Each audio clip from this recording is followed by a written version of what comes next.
ونصلی علی رسولہ الکریم اما بعد فاعوذ باللہ من الشیطان الرجیم بسم اللہ الرحمن الرحیم رب اشرح لی صدری ویسر لی امری واحلل عقدۃ من لسانی یفقہوا قولی۔ اللہ رب العزت کے پاک نام سے ہم 14ویں پارے کا آغاز کرتے ہیں۔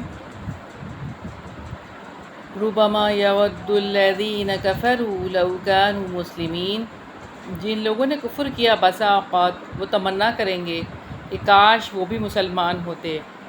سیدنا ابو ہریرہ رضی اللہ عنہ بیان کرتے ہیں کہ رسول اللہ صلی اللہ علیہ وسلم نے بلال رضی اللہ عنہ کو اعلان کرنے کا حکم دیا۔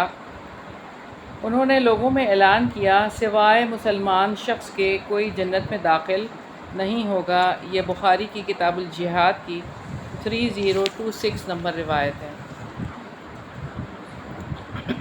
ذرہم یأکلوا ویتمتعوا ویلہہم الامل فسوف یعلمون، آپ چھوڑو انہیں وہ کھائیں اور فائدے اٹھائیں، اور امیدیں انہیں غفلت میں رکھیں، پھر جلد ہی وہ جان لیں گے۔ اور ہم نے کسی بھی بستی کو ہلاک نہیں کیا مگر اس کی ایک مقرر مدت لکھی ہوئی تھی۔ کوئی امت اپنی مقررہ مدت سے نہ آگے بڑھ سکتی ہے اور نہ وہ پیچھے رہتے ہیں، خواہ کتنی تاخیر ہو۔ گناہوں کی تاثیر کا واقعہ ہونا الا ابدی ہے۔ پھر فرمایا اور انہوں نے کہا کہ اے وہ شخص جس پر ذکر نازل کیا گیا ہے، بلا شبہ تو یقیناً دیوانہ ہے، کیوں نہیں تو ہمارے پاس فرشتوں کو لے آتا اگر تو سچے لوگوں میں سے ہے۔ ہم فرشتوں کو حق کے ساتھ ہی نازل کرتے ہیں اور اس وقت وہ مہلت دیے گئے نہیں ہوتے۔ اِنَّا نَحْنُ نَزَّلْنَا الذِّكْرَ وَإِنَّا لَهُ لَحَافِظُونَ، بے شک ہم ہی نے اس ذکر کو نازل کیا ہے اور بلا شبہ ہم ضرور اس کی حفاظت کرنے والے ہیں۔ اللہ تعالیٰ ہی شیطان کے چرانے اور انسانوں کی تحریف سے اس کی حفاظت کرنے والے ہیں، اور وہ اللہ تعالیٰ کا کلام ہے، اسی نے اسے اپنے رسول پر اتارا ہے اور وہی اس کی حفاظت کرتا رہے گا۔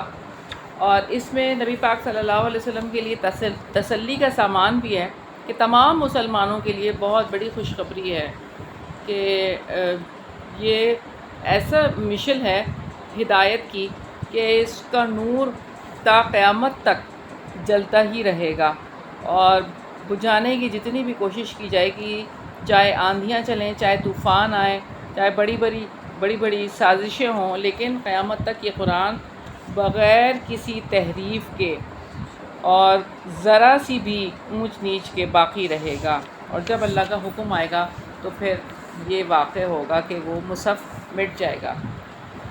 وَلَقَدْ أَرْسَلْنَا مِن قَبْلِكَ فِي شِيَعِ الْأَوَّلِينَ، اور بلا شبہ یقیناً تم سے پہلے ہم نے پہلی قوموں میں کئی رسول بھیجے ہیں، اور ان کے پاس کوئی رسول نہیں آتا مگر وہ اس کا مذاق اڑاتے تھے۔ رسولوں کا ہمیشہ سے ہی ایسا مذاق بنایا گیا، کیونکہ حق بات کے مقابلے میں باطل ہمیشہ ریزسٹ کرتا ہے۔ اسی طرح ہم اس کو مجرموں کے دلوں میں داخل کر دیتے ہیں، وہ اس پر ایمان نہیں لائیں گے، اور بلا شبہ پہلے لوگوں کا یہی طریقہ گزر چکا ہے۔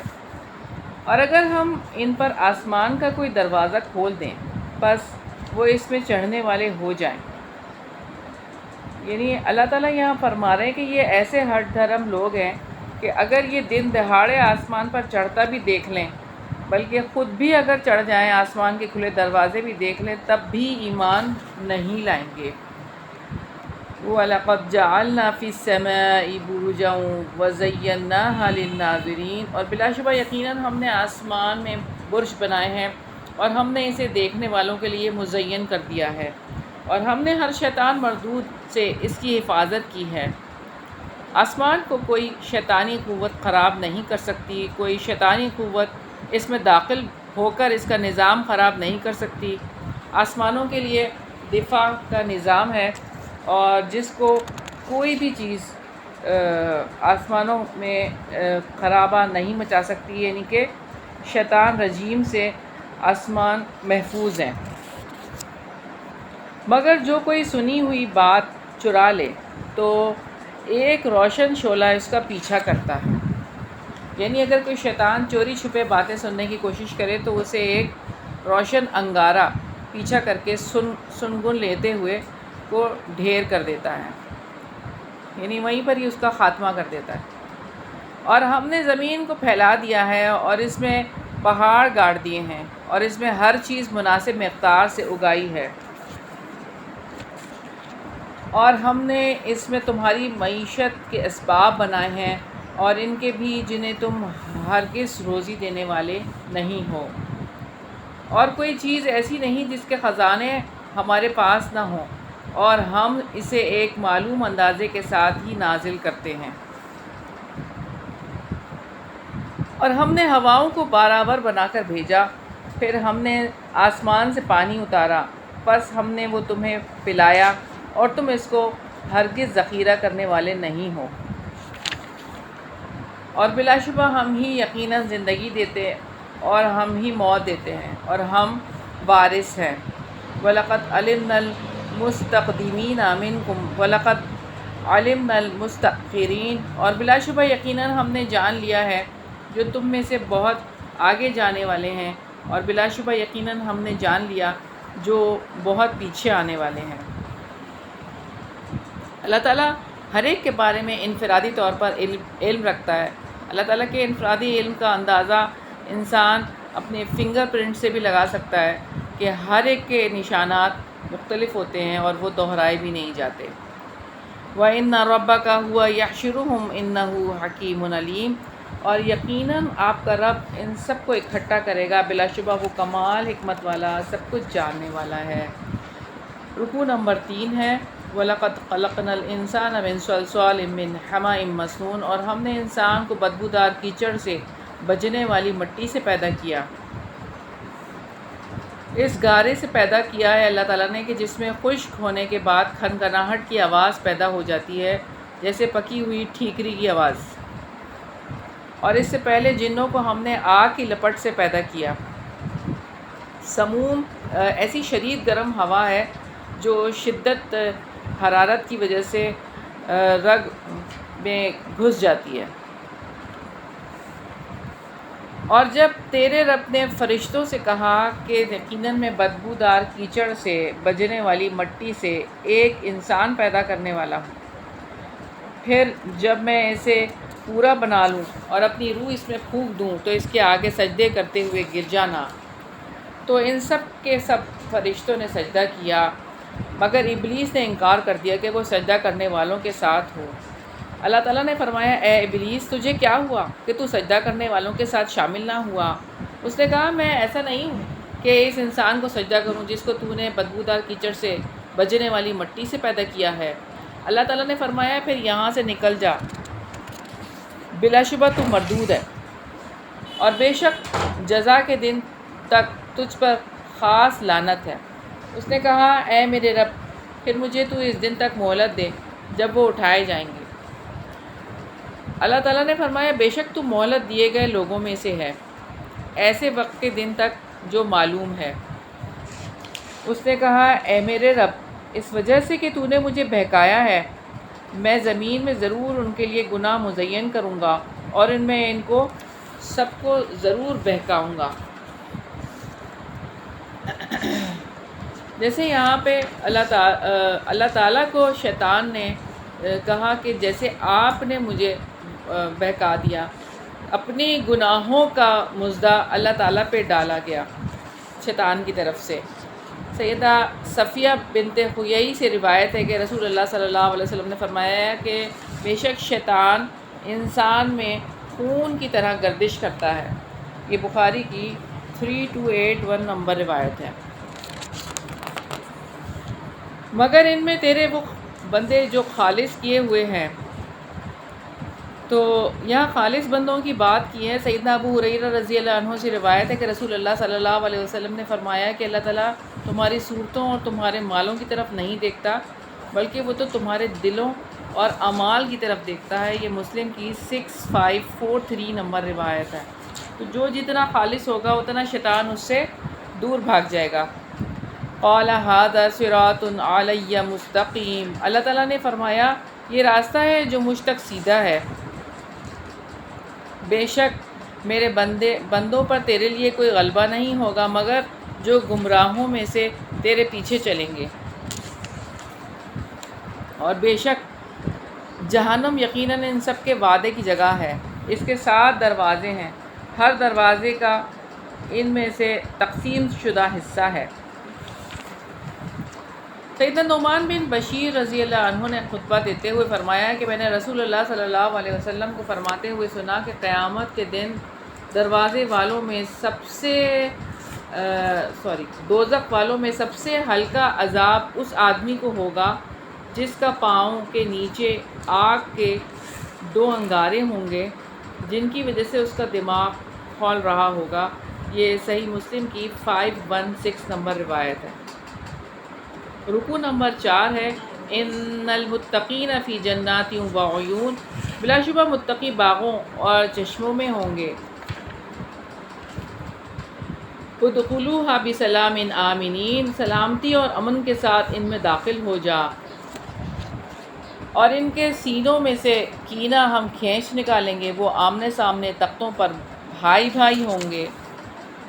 سیدنا ابو سعید خدری رضی اللہ عنہ نے بیان کیا کہ نبی پاک صلی اللہ علیہ وسلم نے فرمایا کہ مومنین جہنم سے چھٹکارا پا جائیں گے، لیکن دوزخ اور جہنم کے درمیان ایک پل پر انہیں روک لیا جائے گا اور پھر ایک دوسرے پر ان مظالم کا بدلہ لیا جائے گا جو دنیا میں ان کے درمیان آپس میں ہوئے تھے، اور جب کاٹ چھانٹ کر لی جائے گی اور صفائی ہو جائے گی تب انہیں جنت میں داخل ہونے کی اجازت ملے گی۔ بس اس ذات کی قسم جس کے ہاتھ میں محمد صلی اللہ علیہ وسلم کی جان ہے، جنتیوں میں سے ہر کوئی جنت میں اپنے گھر کو دنیا کے اپنے گھر کے مقابلے میں زیادہ بہتر طریقے پر پہچان لے گا۔ صحیح بخاری کی 6535 نمبر روایت ہے۔ نہ ہی وہاں انہیں کوئی تھکاوٹ چھوئے گی اور نہ ہی وہ اس میں کبھی نکالے جانے والے ہیں۔ آپ میرے بندوں کو بتا دیں بلا شبہ میں بے حد بخشنے والا نہایت رحم والا ہوں، اور یقیناً میرا عذاب وہ دردناک عذاب ہے۔ اور آپ ان کو ابراہیم کے مہمانوں کے بارے میں خبر دیں۔ جب وہ اس کے ہاں داخل ہوئے تو انہوں نے سلام کیا۔ ابراہیم نے کہا یقیناً ہم تم سے ڈرنے والے ہیں۔ خوف زدہ ہونے کی وجہ یہ تھی کہ جب فرشتے ابراہیم علیہ السلام کے پاس آئے تھے تو ان کو مہمان سمجھا تھا اور جلدی سے گھر گئے تھے اور وہاں پہ مہمان نوازی کے لیے بھنا ہوا بچھڑا لے آئے تھے۔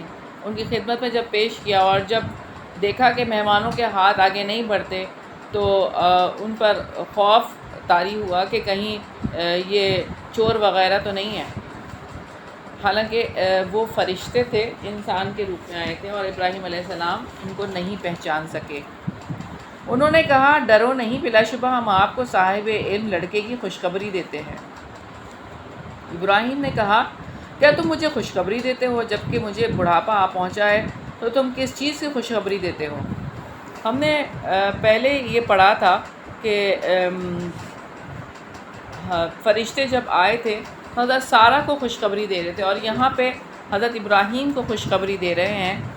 تو پہلے فرشتوں نے حضرت ابراہیم کو خوشخبری دی اور اس کے بعد سیدہ سارہ رضی اللہ عنہا کو خوشخبری دی۔ انہوں نے کہا ہم آپ کو حق کے ساتھ خوشخبری دیتے ہیں سو آپ مایوس ہو جانے والوں میں سے نہ ہوں۔ ابراہیم نے کہا اور گمراہ لوگوں کے سوا اپنے رب کی رحمت سے کون مایوس ہوتا ہے؟ اس نے کہا اے فرشتوں پھر تمہارا کیا معاملہ ہے؟ انہوں نے کہا بلا شبہ ہمیں ایک مجرم قوم کی طرف بھیجا گیا ہے، لوط کے گھر والوں کے سوا، بے شک ہم ان سب کو ضرور بچانے والے ہیں، ان کی بیوی کے ماں سوا۔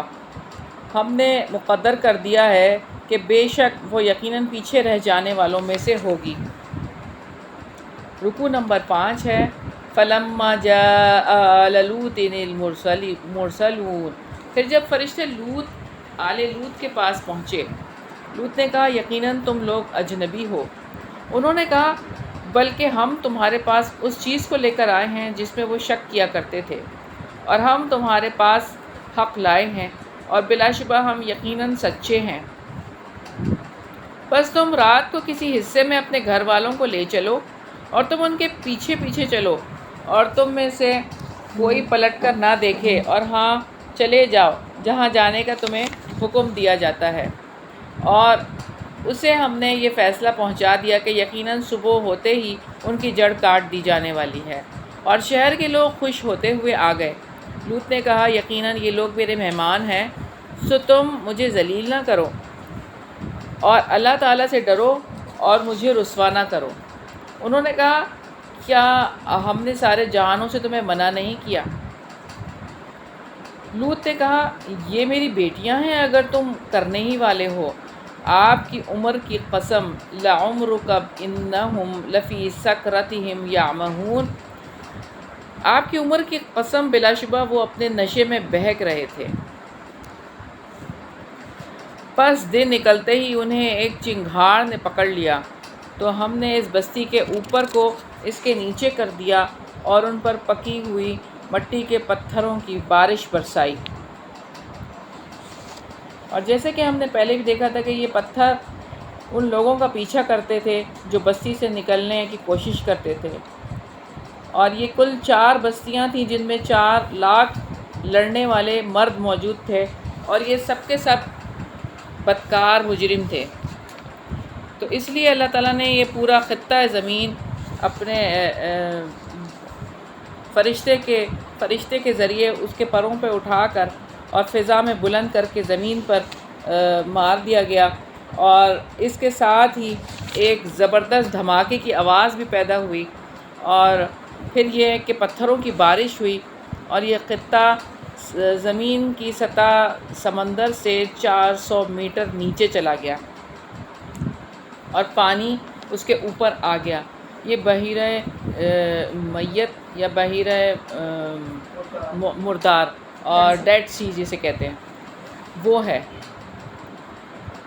ان فی ذالک لآیات للمتوسمین، یقیناً اس میں غور و فکر کرنے والوں کے لیے بڑی نشانیاں ہیں، اور بے شک وہ بستی یقیناً مستقل آباد راستے پر ہے، بے شک اس میں ایمان والوں کے لیے یقیناً نشانی ہے، اور بے شک ایکا والے یقیناً ظالم تھے۔ اس سے پہلے میں آپ کو یہ بات بتانا چاہ رہی تھی کہ یہ جو ہم ڈیڈ سی کی بات پڑھ رہے ہیں یہاں پہ بحیرہ مردار کی، تو پچھلے دنوں میں نے ایک ویڈیو دیکھی جو کہ آپ بھی ایسے دور میں ایسی ویڈیوز دیکھیں گے، مشاہدہ کریں گے، فتنوں کا دور ہے۔ تو اس ویڈیو میں وہ شخص جو بھی بتا رہا ہے وہ یہ بتا رہا ہے کہ یہ بحیرہ مردار ہے، اور اس کے آگے کوئی ٹیلا سا بنا ہوا ہے وہاں پہ کوئی پہاڑ پہ، اور وہ یہ بتا رہا ہے کہ یہ جو ہے وہ لوط علیہ السلام کی بیوی کو یہاں پہ پتھر پڑے تھے، مطلب یہ نشان ہوا تھا اور یہاں پہ اس کی موت واقع ہوئی۔ حالانکہ اللہ تعالیٰ یہاں صاف فرما رہے ہیں کہ وہ سب کے سب کہاں چلے گئے تھے، سب کے سب نیچے ہی چلے گئے تھے۔ اب وہ بتا رہا ہے کہ وہ یہاں پہ تھے، اور پھر ایک اور چیز وہ بتا رہا ہے کہ لوط علیہ السلام کا ایک بیٹا بھی تھا، اور وہ آگے جا کے ہے وہ نشان، اور وہاں پہ جو ہے وہ اس کو جو ہے وہ مارا تھا، اس کو پتھر آئے تھے۔ تو ایسا کہاں ہو سکتا ہے؟ جب اللہ تعالیٰ کے کلام سے آپ اس طرح کرتے ہیں تو لوگوں کو ڈی ٹریک کیا جاتا ہے۔ قرآن جب نہیں پڑھتے تو پھر لوگ ڈی ٹریک ہوتے ہیں، اور وہ ویڈیو اتنی وائرل بھی ہوئی۔ تو کہنے کی بات یہ ہے کہ فتنوں کا دور ہے۔ ہاں ہوئی تھی، پہلے بارش ہوئی ہو اور اس کے بعد ان کو پڑھنا ہو، لیکن وہ یہ کہنا کہ وہاں پہ ہیں، حالانکہ اللہ تعالیٰ کہہ رہے ہیں کہ سارے کے سارے نیچے ہیں، سارے کے سارے نیچے ہیں، اور کوئی نکل نہیں پایا وہاں سے۔ یہ بھی بات ہے، کوئی نکلتا تھا تو فرشتہ کنکر مارتا تھا، وہ پتھر مارتا تھا، اور وہ وہیں پر ہی رہتے تو باہر نہیں نکل سکے اس بستی سے۔ نہیں، ہاں۔ تو یہاں پہ ہم دیکھتے ہیں کہ اللہ تعالیٰ فرما رہے ہیں اور بے شک ایکا والے یقیناً ظالم تھے۔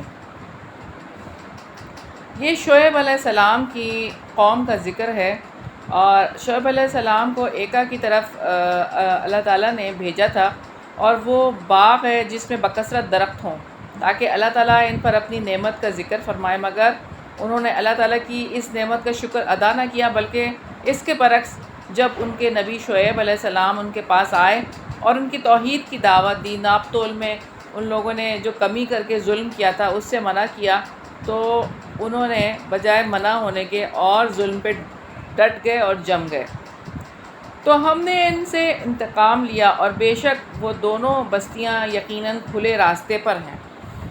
رکوع نمبر 6 ہے وَلَقَدْ كَذَّبَ أَصْحَابُ الْحِجْرِ الْمُرْسَلِينَ، اور بلا شبہ یقیناً ہجر والوں نے بھی رسولوں کو جھٹلایا۔ یہ صالح علیہ السلام کی قوم تھی جو ہجر کے مقام پر رہتی تھی،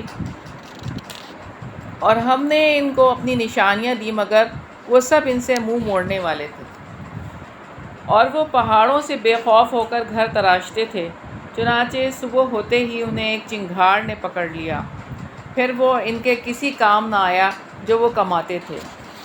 اور ہم نے آسمانوں کو اور زمین کو اور جو بھی ان دونوں کے درمیان ہے اسے حق کے ساتھ بنایا ہے، اور یقیناً قیامت ضرور آنے والی ہے، سو آپ اچھے اندازے میں درگزر کریں۔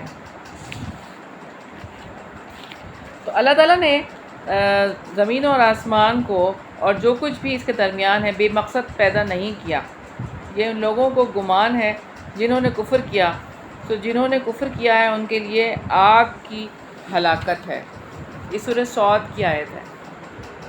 یقیناً آپ کا رب ہی کمال درجے کا پیدا کرنے والا، سب کچھ جاننے والا ہے، اور بلا شبہ یقیناً ہم نے آپ کو 7 بار بار دہرائی جانے والی آیات اور قرآن عظیم عطا کیا ہے۔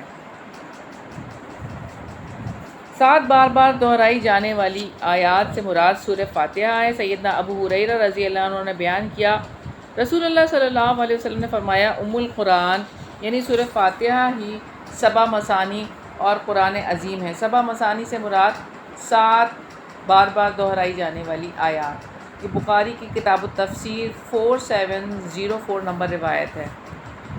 آپ اپنی آنکھیں ہرگز نہ اٹھائیں اس متاع دنیا کی طرف جس کے ساتھ ہم نے مختلف لوگوں کو فائدہ دیا، اور ان پر غم نہ کھائیں، اور مومنوں کے لیے اپنے بازو جھکا دیں۔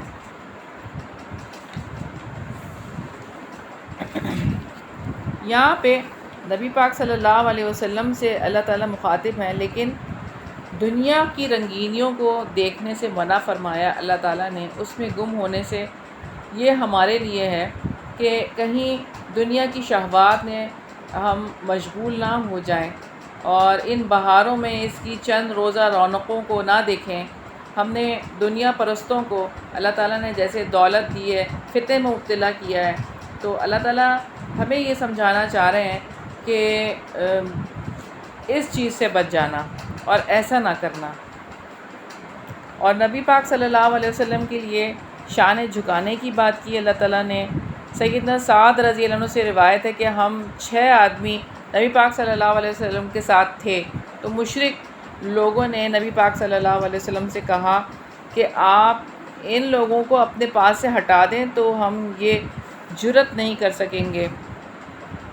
سیدنا سعد فرماتے ہیں کہ ان لوگوں میں سیدنا ابن مسعود اور حذیل کا ایک آدمی اور سیدنا بلال اور 2 آدمی جن کا نام میں نہیں جانتا، تو رسول اللہ صلی اللہ علیہ وسلم کے دل میں اللہ تعالیٰ نے چاہا واقع ہوا، اور آپ صلی اللہ علیہ وسلم نے اپنے دل میں ہی باتیں کیں، تو اللہ عز و جل نے یہ آیت کریمہ نازل فرمائی، ان لوگوں کو دور نہ کرو جو اپنے رب کو صبح و شام پکارتے ہیں اور اس کی رضا چاہتے ہیں، اور آپ کہہ دیں بلا شبہ میں تو کھلم کھلا ڈرانے والا ہوں، جیسا کہ عذاب ہم نے تقسیم کرنے والوں پر اتارا تھا، جن لوگوں نے قرآن کو ٹکڑے ٹکڑے کر دیا، سو قسم ہے آپ کے رب کی، یقیناً ہم ضرور ان سب سے پوچھیں گے اس کے متعلق جو وہ عمل کرتے تھے۔ چنانچہ جس کا آپ کو حکم دیا گیا اس کا صاف اعلان کر دیں اور مشرکوں سے منہ موڑ لیں۔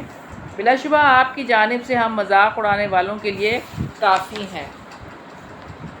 اور جو اللہ تعالیٰ کے ساتھ دوسرے معبود بناتے ہیں سو جلد ہی وہ جان لیں گے، اور بلا شبہ یقیناً ہم جانتے ہیں آپ کا سینہ بے شک اس سے تنگ ہوتا ہے جو وہ کہتے ہیں۔ فَسَبِّحْ بِحَمْدِ رَبِّكَ وَكُن مِّنَ السَّاجِدِينَ، چنانچہ آپ اپنے رب کی حمد کے ساتھ تسبیح کریں اور سجدہ کرنے والوں میں سے ہو جائیں، اور اپنے رب کی عبادت کرتے رہیں یہاں تک کہ آپ کے پاس یقین آ جائے۔ یہاں پہ ہماری سورہ ہجر مکمل ہوئی۔ اللہ تعالیٰ سے دعا ہے کہ اللہ تعالیٰ کمیوں کوتاہیوں کو معاف فرما دے اور ہماری غلطیوں سے درگزر فرمائے، اور اللہ تعالیٰ اس کا فہم ہم سب کو عطا فرمائے۔ سورہ نحل مکی ہے، اس کی 128 آیات اور 16 رکوع ہیں۔ مصحف میں ترتیب کے اعتبار سے 16 نمبر پر، اور نزول ترتیب کے اعتبار سے 17ویں صورت ہے۔ نحل شہد کی مکھی کو کہتے ہیں۔ بسم اللہ الرحمن الرحیم۔ اتی امر اللہ فلا تستعجلوہ سبحانہ وتعالی عما یشرکون۔ اللہ تعالیٰ کا حکم آ گیا سو اس کو تم جلدی طلب نہ کرو، وہ پاک ہے اور بے حد بلند ہے اس سے جن کو وہ شریک بناتے ہیں۔ تو قیامت قریب آ لگی ہے، لہٰذا اس کے آنے کی جلدی نہ مچاؤ۔ اللہ تعالیٰ کا وعدہ ضرور پورا ہوگا، اور جس چیز نے آنا ہو وہ قریب ہی ہوتی ہے۔ وہ فرشتوں کو اپنے حکم سے وحی کے ساتھ اتارتا ہے، اور اپنے بندوں میں سے جس پر چاہتا ہے خبردار کر دو کہ میرے سوا کوئی معبود نہیں، سو مجھ ہی سے ڈرو۔ اس نے آسمانوں اور زمین کو حق کے ساتھ پیدا کیا ہے، وہ بے حد بلند ہے ان سے جن کو وہ شریک ٹھہراتے ہیں۔ اللہ تعالیٰ مشرکوں کے شرک سے پاک اور بہت بلند ہے۔ اس نے انسان کو نطفے سے پیدا کیا، پھر وہ اچانک سری جھگڑالو ہے۔ تو اللہ تعالیٰ نے یہاں پہ انسان کے جھگڑے کی وجہ کیا بتائی ہے کہ یہ اللہ تعالیٰ نے تو اسے ایک نطفے سے پیدا کیا، لیکن پھر وہ اچانک سری جھگڑا کرتا ہے کہ انسان کو جب شعور آتا ہے تو بے خدا بن کر رہنا چاہتا ہے۔ انسان اپنی مرضی کے لیے اللہ تعالیٰ کے مد مقابل بن کر رہنا چاہتا ہے، اور اللہ تعالیٰ کی طرف سے جب اپنی مرضی کو چھوڑ کر رب کی مرضی کے مطابق زندگی گزارنے کی دعوت دی جاتی ہے تو وہ جھگڑے کرتا ہے۔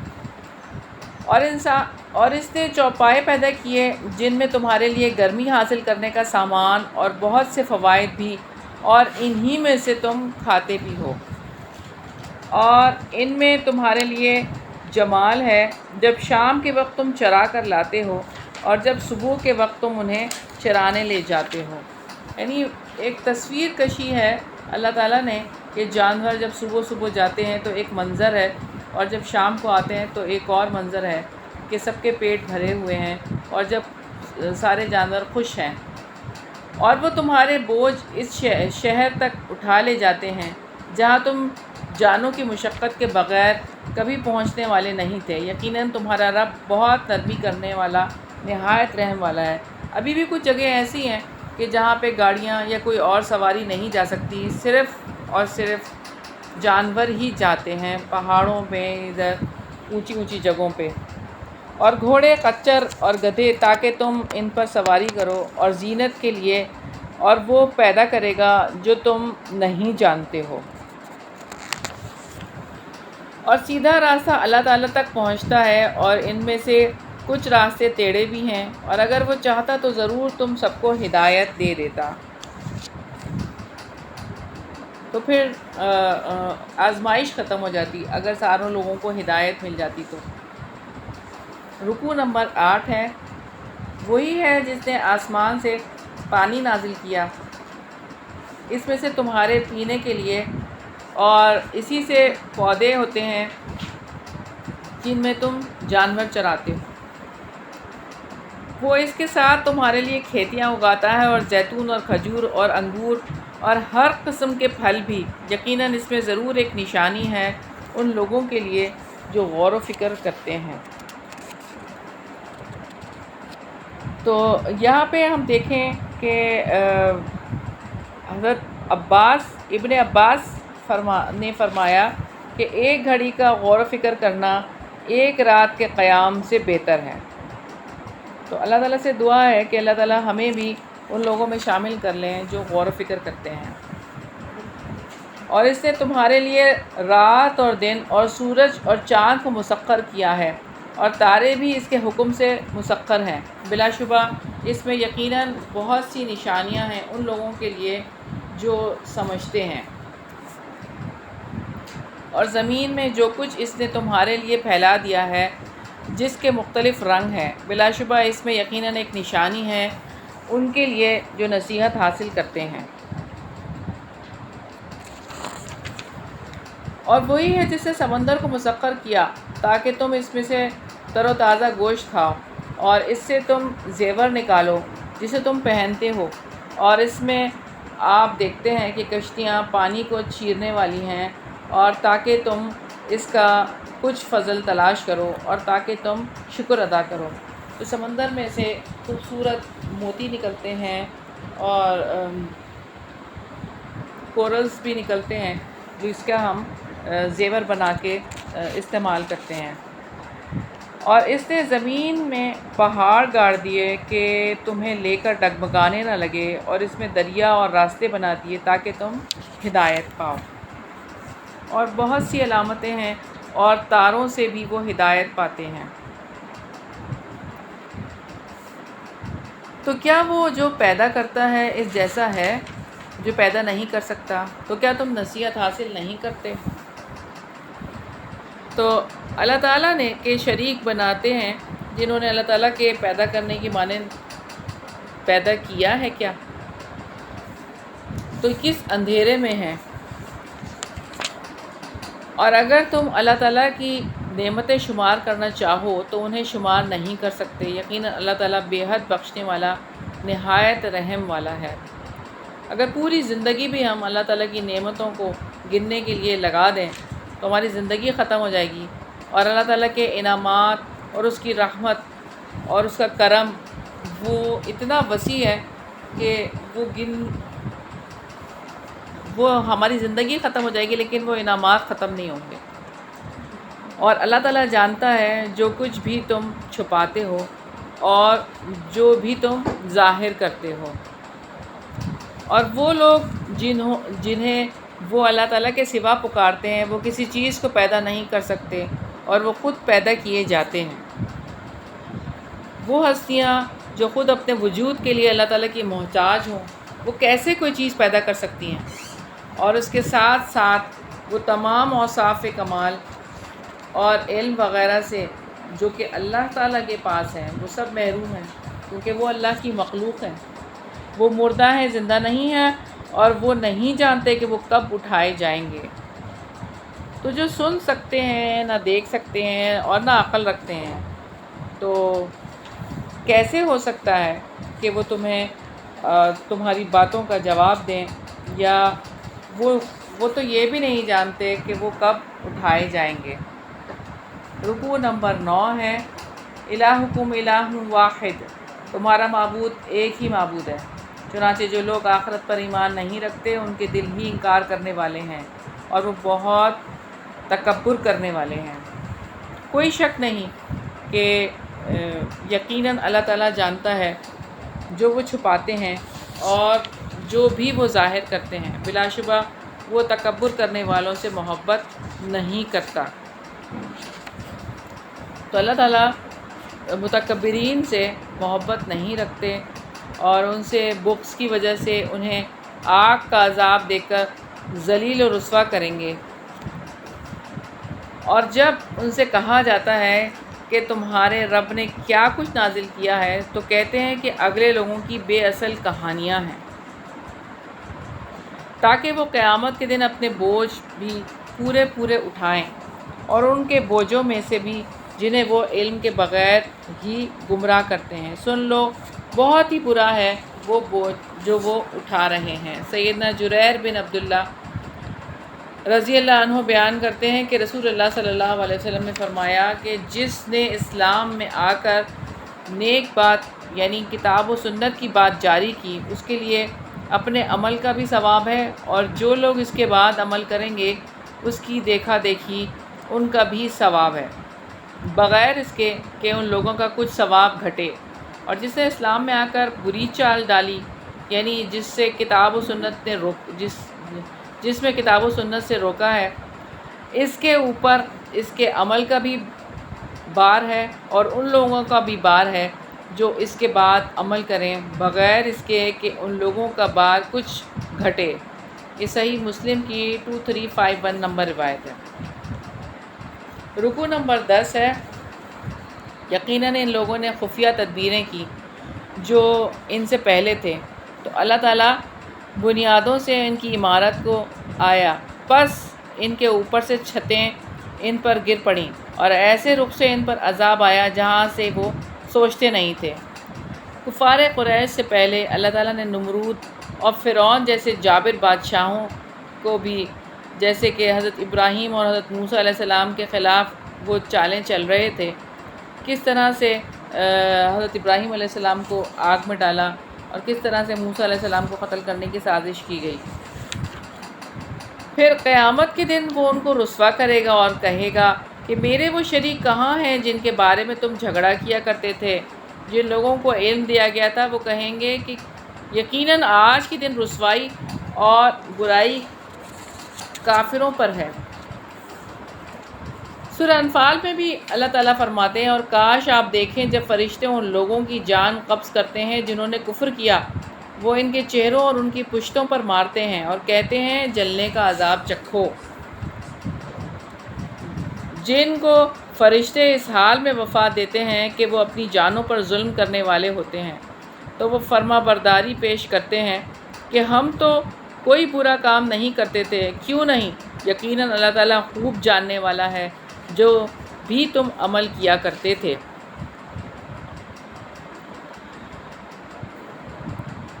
پھر تم جہنم کے دروازوں میں داخل ہو جاؤ، اس میں ہمیشہ ہمیشہ رہنے والے ہو، چنانچہ تکبر کرنے والوں کا بہت ہی برا ٹھکانہ ہے۔ اور اللہ تعالیٰ سے ڈر جانے والوں سے کہا گیا کہ تمہارے رب نے کیا نازل کیا ہے؟ وہ کہتے ہیں خیر ہی خیر۔ جن لوگوں نے نیک رویہ رکھا ان کے لیے اس دنیا میں بھی بھلائی ہے اور آخرت کا گھر بہترین ہے، اور یقیناً کیا ہی خوب گھر ہے متقیوں کا۔ سورہ نحل کی آیت نمبر 97 میں اللہ تعالیٰ فرماتے ہیں، جو شخص نیک عمل کرے خواہ مرد ہو یا عورت، اور وہ مومن ہو، تو اسے ہم ضرور زندگی دیں گے، پاکیزہ زندگی، اور ہم ضرور بدلے میں اس کا اجر زیادہ اچھا دیں گے جو وہ عمل کرتے تھے۔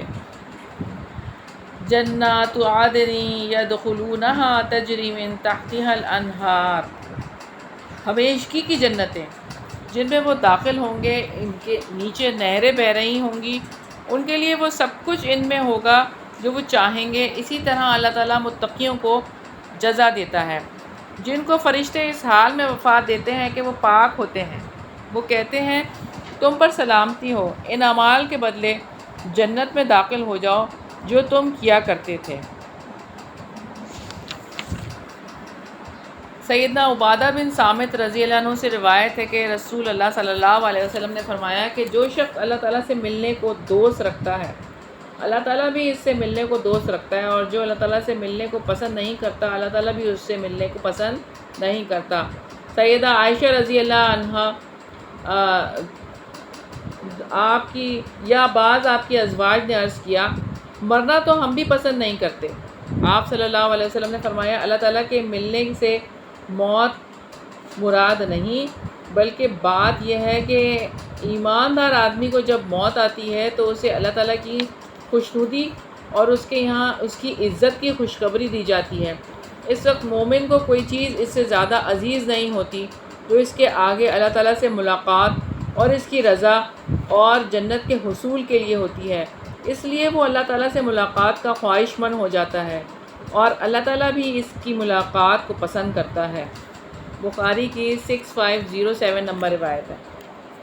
پس وہ انتظار کر رہے ہیں سوائے اس کے کہ ان کے پاس فرشتے آئیں یا تیرے رب کا حکم آ جائے۔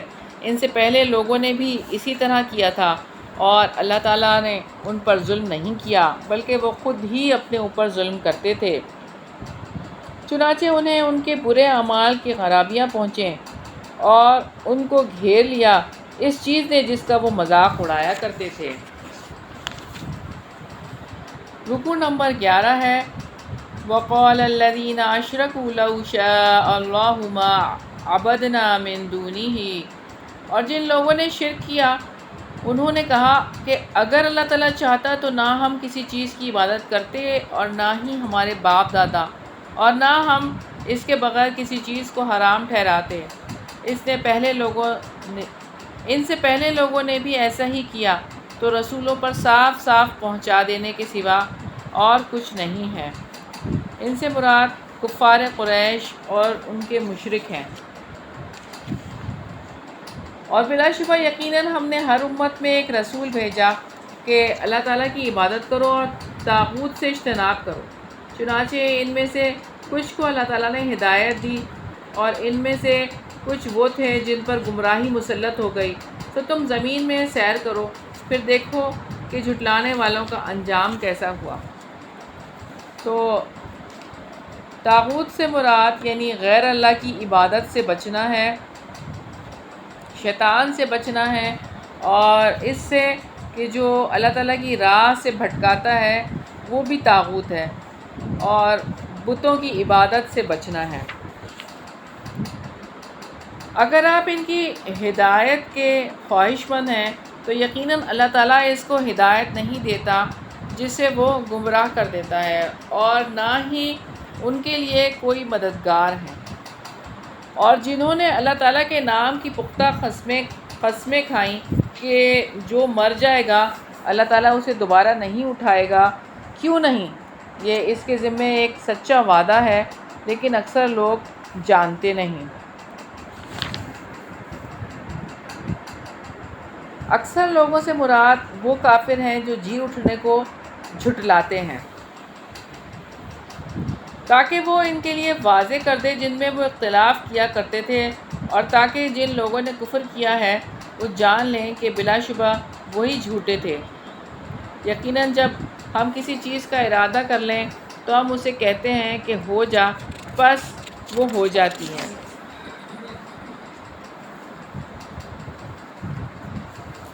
رکوع نمبر 12 ہے وَالَّذِينَ هَاجَرُوا فِي اللَّهِ مِن بَعْدِ مَا ظُلِمُوا لَنُبَوِّئَنَّهُمْ فِي الدُّنْيَا حَسَنَةً، اور جن لوگوں نے اس کے بعد کہ ان پر ظلم کیا گیا اللہ تعالیٰ کی راہ میں ہجرت کی، یقیناً ہم دنیا میں ضرور انہیں اچھا ٹھکانہ دیں گے، اور بلا شبہ آخرت کا اجر تو بہت ہی بڑا ہے، کاش وہ جانتے ہوتے۔ اس سے مراد وہ لوگ ہیں جو اللہ تعالیٰ کی راہ میں مکہ سے نکلے اس کے دین کی نصرت اور لوگوں میں اسے قائم کرنے کے لیے۔ جن لوگوں نے صبر کیا اور اپنے رب ہی پر بھروسہ کرتے ہیں، تو جن لوگوں نے مشرکوں کے ایذا پر صبر کیا، اور وہ لوگ جو اللہ تعالیٰ کے اوامر اور نواہی یعنی اللہ تعالیٰ کی تکلیف دہ قضاء و قدر اور اللہ تعالیٰ کے راستے میں اذیتوں پر صبر کرتے ہیں۔ وَمَا أَرْسَلْنَا مِن قَبْلِكَ إِلَّا رِجَالًا، اور ہم نے آپ سے پہلے نہیں بھیجے رسول مگر مرد جن کی طرف ہم وحی کرتے تھے، سو اہل علم سے پوچھ لو اگر تم نہیں جانتے۔ واضح دلائل اور کتابوں کے ساتھ، اور ہم نے آپ پر ذکر اتارا ہے تاکہ آپ لوگوں کے لیے اس کی وضاحت کر دیں جو ان کی جانب نازل کیا گیا ہے، اور تاکہ وہ غور و فکر کریں۔ تو کیا وہ لوگ جنہوں نے بری تدبیریں کی بالکل ہی بے خوف ہیں کہ اللہ تعالیٰ انہیں زمین میں دھسا دے یا ان پر عذاب وہاں سے آ جائے جہاں سے وہ سوچتے ہی نہ ہوں؟ تو آپ صلی اللہ علیہ وسلم نے فرمایا ہے کہ شرک، اللہ تعالیٰ کی رحمت سے مایوس ہونا، اللہ تعالیٰ کی تدبیر سے امن میں ہونا، اور یہ سب سے بڑا گناہ ہے۔ یا وہ ان کے چلنے پھرنے میں ان کو پکڑ لے، چنانچہ وہ کسی طرح بھی عاجز کرنے والے نہیں، یا وہ انہیں خوف زدہ ہونے پر پکڑ لے، بس یقیناً تمہارا رب یقیناً بہت نرمی کرنے والا، نہایت رحم والا ہے۔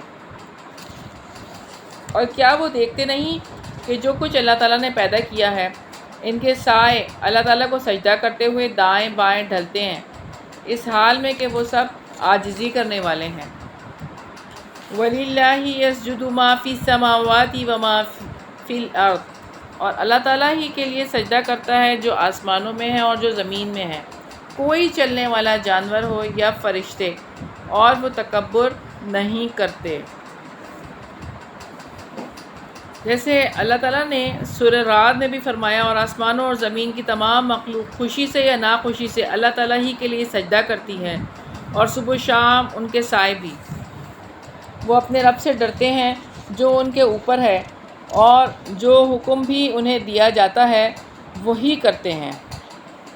اللہ تعالیٰ کے سامنے مخلوق کے سجدے کی دو اقسام ہیں۔ ایک سجدہ اضطراری ہے، یہ سجدہ اللہ تعالیٰ کی صفات کمال پر دلالت کرتا ہے۔ اس سجدے میں مومن اور کافر، نیک اور بد، انسان اور حیوان سب شامل ہیں۔ اور سجدہ اختیاری ہے جو اس کے اولیاء، اس کے مومن بندوں، فرشتوں اور دیگر مخلوقات سے مختص ہے۔ رکوع نمبر 13 ہے، اور اللہ تعالیٰ نے فرمایا کہ دو معبود نہ بناؤ، یقیناً وہ ایک ہی معبود ہے، سو مجھ ہی سے ڈرو۔ عہد نبوی میں ایران میں مجوسی مذہب رائج تھا۔ یہ لوگ سورج پرست اور آتش پرست تھے، اپنے آپ کو سیدنا نوح علیہ السلام کا پیروکار بتاتے تھے، اور باقی سب نبیوں کے دشمن تھے۔ ان کے عقیدے کے مطابق خدا دو ہیں۔ یہ ایسا ہے کہ وہ کہتے تھے کہ ایک خیر اور نور کا خدا ہے جسے وہ یزدان کہتے تھے، اور دوسرا بدی اور تاریکی کا خدا جسے وہ ہرمن کہتے تھے۔ یہ لوگ اپنی الہامی کتاب کا نام زند اور اوستا بتاتے ہیں، اور اہل عرب اس سے متعارف تھے۔ انہی لوگوں کے عقائد کا ذکر اللہ تعالیٰ نے یہاں پہ فرمایا ہے کہ دو الہ نہ بناؤ۔ وَلَهُ مَا فِي السَّمَاوَاتِ وَالْأَرْضِ، اور اسی کا ہے جو بھی آسمانوں اور زمین میں ہے، عبادت ہمیشہ اسی کے لیے ہے، کیا پھر غیر اللہ سے تم ڈرتے ہو؟ اور تمہارے پاس کوئی نعمت بھی ہے وہ اللہ تعالیٰ ہی کی طرف سے ہے، پھر جب تمہیں تکلیف چھوتی ہے تو تم اسی کی طرف گڑ گڑاتے ہو، پھر جب وہ تم سے تکلیف دور کر دیتا ہے تب تم میں سے ایک گروہ یکا یک اپنے رب کے ساتھ شرک کرنے لگتا ہے۔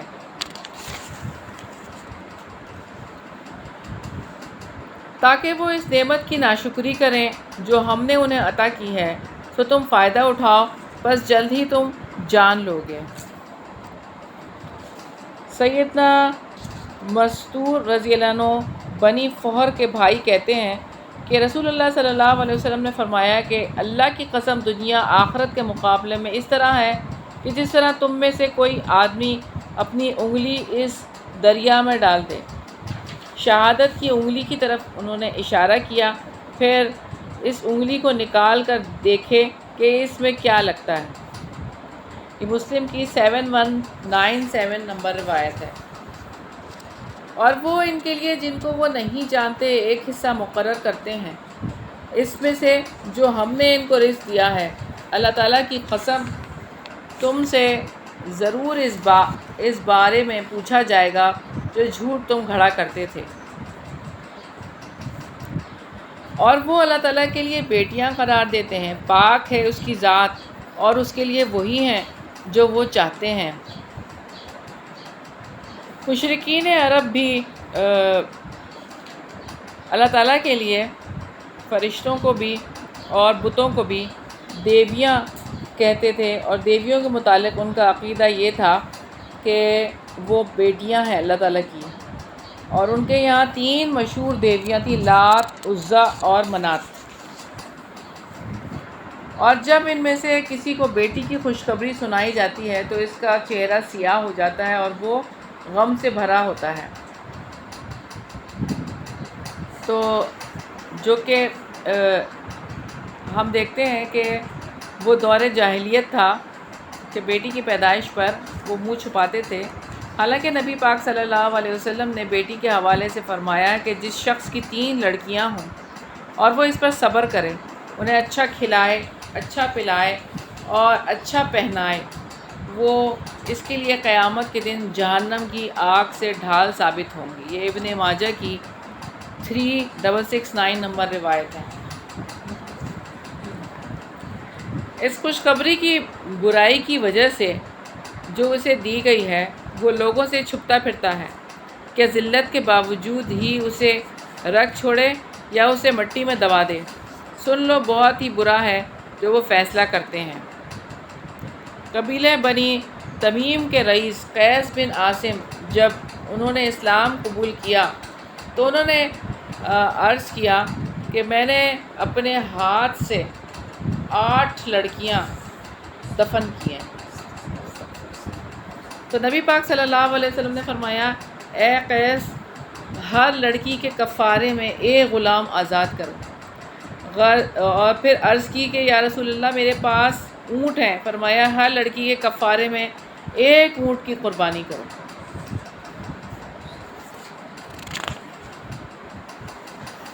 ان لوگوں کے لیے جو آخرت پر ایمان نہیں رکھتے بری مثال ہے.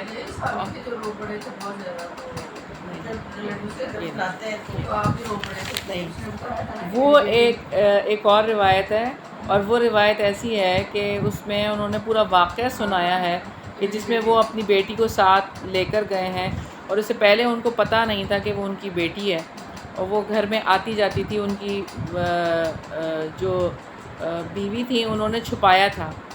جب وہ سفر پہ رہتے تھے اور سفر کے دوران ہی ان کی بیوی کی زچگی ہو گئی اور بیوی نے چھپا لیا کہ بیٹی ہوئی، اور وہ ان کو یہی بتایا گیا کہ اس کو مار دیا گیا. لیکن وہ پڑوس کے گھر میں انہوں نے دے دی اور اپنے پاس ہی رکھی، یعنی اس کو زندہ رکھا. اور پھر وہ آتی جاتی تو ان کی بیوی کو یہ مغالطہ ہو گیا کہ کہیں وہ اس سے محبت کرنے لگ گئے. تو جذبات سے بے قابو ہو کے بیوی نے بتا دیا کہ یہ آپ ہی کی بیٹی ہے. بس اس دن سے ان کے سینے پہ سانپ لوٹنے لگ گئے کہ وہ برداشت ہی نہیں کر سکتے تھے، جیسے اللہ تعالیٰ فرما رہے ہیں. اور پھر اس کے بعد کیا ہوا؟ اس کے بعد یہ ہوا کہ وہ بہانے سے بچی کو لے کر گئے. بچی بڑی ہو چکی تھی، بولتی بھی تھی، باتیں بھی کرتی تھی، اور جنگل کے درمیان جا کے گڑھا کھودا ہے، اور بچی نے بھی اپنے ننھے ہاتھوں سے باپ کی مدد بھی کی ہے. اور پھر بچی کو اس میں لٹایا ہے، بٹھا دیا گڑھے میں، اور اوپر سے مٹی ڈال دی ہے، اور بچی اندر سے ہی پکار رہی ہے، ابا ابا. تو وہ جب سنا ہے آپ صلی اللہ علیہ وسلم نے یہ واقعہ، تو آپ صلی اللہ علیہ وسلم اتنا روئے کہ آپ صلی اللہ علیہ وسلم کی داڑھی جو تھی نا وہ آنسوؤں سے تر ہو گئی. پھر دوبارہ سے آپ صلی اللہ علیہ وسلم نے واقعہ دوبارہ ان سے سنا تھا. تو یہ وہ حال تھا جو کہ اس دور میں تھا، اور آج بھی ہم دیکھتے ہیں کہ اس طرح کے حالات ہیں بیٹیوں کے حوالے سے. اللہ تعالیٰ سب کی بیٹیوں کو ایسے حالات سے دوچار ہونے سے بچا لے، اور بیٹیوں کو اس طرح سے پرورش کرنے کی اللہ تعالیٰ توفیق عطا فرما جس کے لیے آپ صلی اللہ علیہ وسلم نے بشارت دی ہے کہ بیٹیوں کی پرورش کرنے والا اور ان پر صبر کرنے والا اور ان کو علم سکھانے والا ایسا ہوگا کہ ان کو جہنم سے وہ بچا لیں گی بیٹیاں. ان لوگوں کے لیے جو آخرت پر ایمان نہیں رکھتے بری مثال ہے، اور اللہ تعالیٰ کے لیے اعلیٰ مثال ہے، اور وہ سب پر غالب کمال حکمت والا ہے. رکوع نمبر 14 ہے، وَلَوْ يُؤَاخِذُ اللَّهُ النَّاسَ بِظُلْمِهِمْ مَا تَرَكَ عَلَيْهَا. اور اگر اللہ تعالیٰ لوگوں کا ان کے ظلم کی بنیاد پر مواخذہ کرتا تو اس زمین پر کسی جاندار کو نہ چھوتا، لیکن کسی جاندار کو نہ چھوڑتا، لیکن وہ ایک مقررہ وقت تک انہیں مہلت دیتا ہے. چنانچہ جب ان کی مدت آ جاتی ہے تو وہ اس سے ایک گھڑی بھی نہ پیچھے رہتے ہیں اور نہ آگے بڑھتے ہیں. اور جو وہ اللہ تعالیٰ کے لیے مقرر کرتے ہیں اسے خود ہی ناپسند کرتے ہیں، اور ان کی زبانیں جھوٹ بیان کرتی ہیں کہ بے شک ان کے لیے بھلائی ہے۔ اس میں کوئی شک نہیں کہ یقیناً ان کے لیے آگ ہے، اور یقیناً وہ اس میں سب سے آگے بھیجے جانے والے ہیں۔ اللہ تعالیٰ کی قسم، بلا شبہ یقیناً آپ سے پہلے بھی بہت سی امتوں کی طرف ہم نے رسول بھیجے، پھر شیطان نے ان کے لیے ان کے اعمال کو خوشنما بنا دیا، چنانچہ وہی آج ان کا سرپرست ہے اور ان کے لیے دردناک عذاب ہے۔ شیطان دنیا میں بھی ان کا دوست ہے اور قیامت کے دن بھی ان کا دوست ہی ہوگا، اور شیطان کی اطاعت جنہوں نے دنیا میں کی، قیامت میں بھی وہ اسے اپنے ساتھ ہی پائیں گے۔ اور ہم نے یہ کتاب آپ پر صرف اس لیے نازل کی ہے تاکہ آپ ان کے لیے اس کی وضاحت کر دیں جس میں انہوں نے اختلاف کیا ہے، اور وہ ان کے لیے ہدایت اور رحمت ہے جو ایمان لاتے ہیں۔ اور اللہ تعالیٰ نے آسمان سے پانی نازل کیا، پھر اس کے ذریعے زمین کو مردہ ہو جانے کے بعد زندہ کیا۔ بلا شبہ اس میں یقیناً ان کے لیے نشانی ہے جو سنتے ہیں۔ رکوع نمبر 15 ہے، وَإِنَّ لَكُمْ فِي الْأَنْعَامِ لَعِبْرَةً، اور بلا شبہ چوپایوں میں تمہارے لیے یقیناً ایک سبق ہے۔ ہم تمہیں ان کے پیٹوں کے اندر سے گوبر اور خون کے درمیان سے خالص دودھ پلاتے ہیں جو پینے والوں کے لیے حلق سے آسانی سے اترنے والا ہے، یعنی کہ جو رب گوبر اور خون کے درمیان سے دودھ جیسی شفاف چیز نکالتا ہے، کیا وہ میرے ناموافق حالات میں سے میرے لیے موافق نتائج ظاہر نہیں کرے گا؟ تو یہ غور و فکر ہے کہ رات کے اندھیرے سے جب روشنی اللہ تعالیٰ نکال سکتا ہے تو وہ مشکلات سے آسانیاں بھی نکال سکتا ہے۔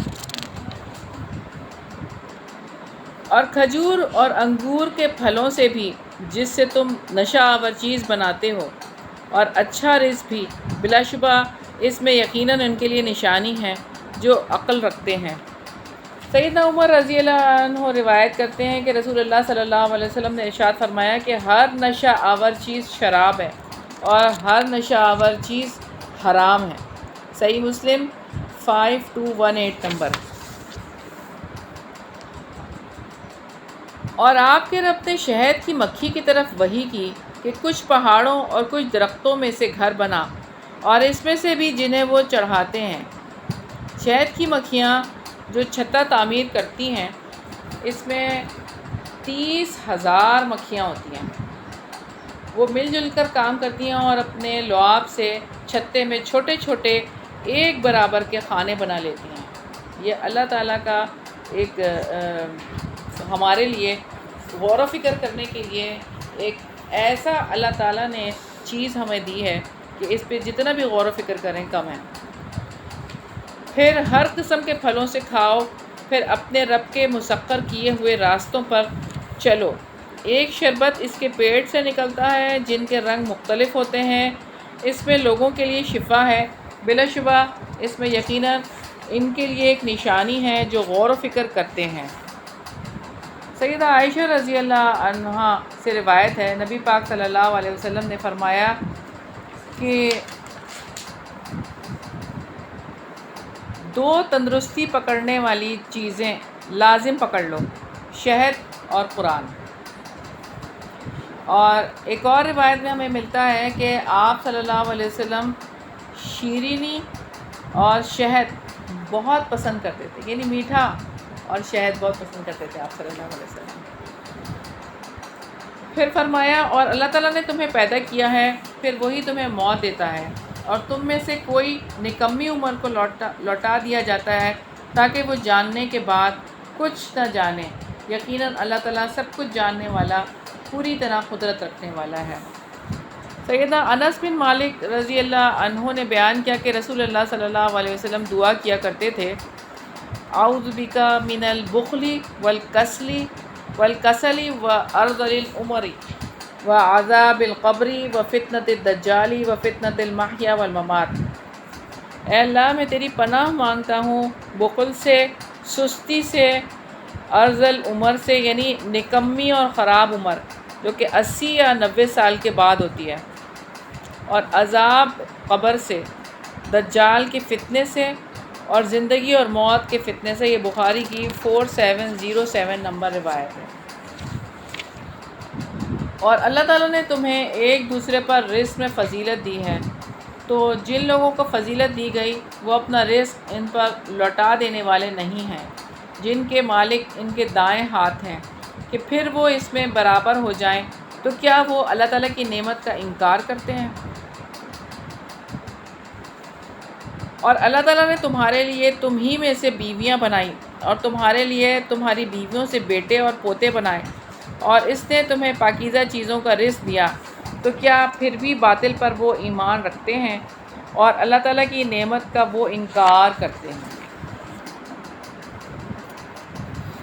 تو انسان اللہ تعالیٰ کی نعمتوں کو اس وقت انکار کرتا ہے اور ناشکری کرتا ہے کہ جب وہ اسے غیر اللہ سے منسوب کرتا ہے، اور مشرک اسے بتوں اور دوسری ہستیوں کے نام سے منسوب کرتے ہیں، اور ملحد اسے فطرت کا نظام قرار دے دیتے ہیں۔ تو نعمتوں کی ناشکری خود ساختہ خیالات کی وجہ سے ہوتی ہے۔ اور یہ بھی بات ہم لوگ بھی کبھی ایسی باتیں کرتے ہیں کہ اللہ تعالیٰ کی طرف نسبت نہیں کرتے کسی بھی نعمت کی۔ مثال کے طور پر ٹیبل پہ اگر کوئی فروٹ لا کے رکھا ہو اور کوئی کہے کہ میں فلاں جگہ سے لے کر آیا ہوں، میں لے کر آیا ہوں، یہ میں لایا ہوں، تو یہ جو میں لایا ہوں اور میں یہ کر رہا ہوں، تو یہاں پھلوں کی نسبت اللہ کی طرف کیوں نہیں کی کہ اللہ تعالیٰ نے کتنے جو ہے وہ کوالٹی کے پھل ہمیں دیے ہیں، حالانکہ جنت میں ہمیں یہ ساری چیزیں ملنی ہیں، اور دنیا میں اللہ تعالیٰ ہمیں یہ چیزیں دے رہے ہیں۔ اور اللہ تعالیٰ کے سوا وہ ان کی عبادت کرتے ہیں جو ان کے لیے نہ آسمانوں سے کسی رزق کا اختیار رکھتے ہیں اور نہ زمین سے، اور نہ وہ کر ہی سکتے ہیں۔ بلا شبہ اللہ تعالیٰ ہی بے حد رزق دینے والا، طاقت والا، نہایت مضبوط ہے۔ یہ سورہ ذاریات کی آیت ہے۔ فَلَا تَضْرِبُوا لِلَّهِ الْأَمْثَالَ، بس تم اللہ تعالیٰ کے لیے مثالیں نہ بیان کرو، یقیناً اللہ تعالیٰ جانتا ہے اور تم نہیں جانتے۔ اللہ تعالیٰ نے ایک غلام کی مثال بیان کی ہے، وہ کسی چیز پر اختیار نہیں رکھتا، اور وہ ایک شخص وہ ہے جسے ہم نے اپنی جناب سے اچھا رزق دیا ہے، تو وہ اس میں سے پوشیدہ اور اعلانیہ خرچ کرتا ہے۔ کیا وہ دونوں برابر ہیں؟ آپ سب تعریف اللہ تعالیٰ ہی کے لیے ہے، بلکہ ان میں سے اکثر لوگ نہیں جانتے۔ اور اللہ تعالیٰ نے دو آدمیوں کی مثال بیان کی، ان میں سے ایک گونگا ہے جو کسی چیز پر قدرت نہیں رکھتا، اور وہ اپنے آقا پر بوجھ ہے، وہ جہاں بھی جاتا ہے اور اسے بھیجا جاتا ہے تو وہ بھلائی نہیں لاتا۔ کیا برابر ہے وہ اور جو انصاف کا حکم دیتا ہے اور وہ سیدھے راستے پر ہے؟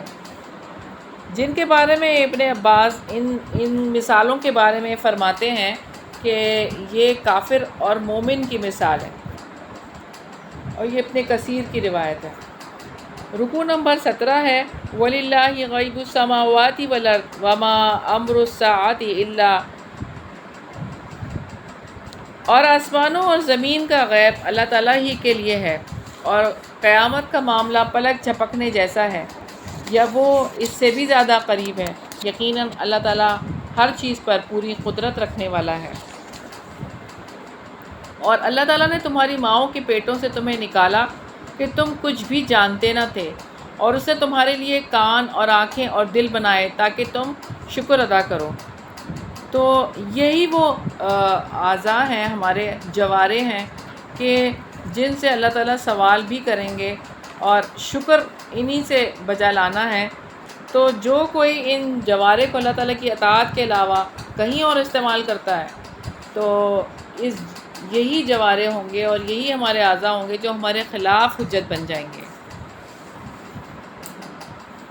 تو کیا انہوں نے پرندوں کو نہیں دیکھا کہ آسمان کی فضا میں مسخر ہیں، انہیں اللہ تعالیٰ کے سوا کوئی نہیں تھامتا۔ بلا شبہ اس میں یقیناً نشانیاں ہیں ان کے لیے جو ایمان رکھتے ہیں۔ تو جو پرندے آسمانوں میں مسخر ہیں اور اللہ تعالیٰ نے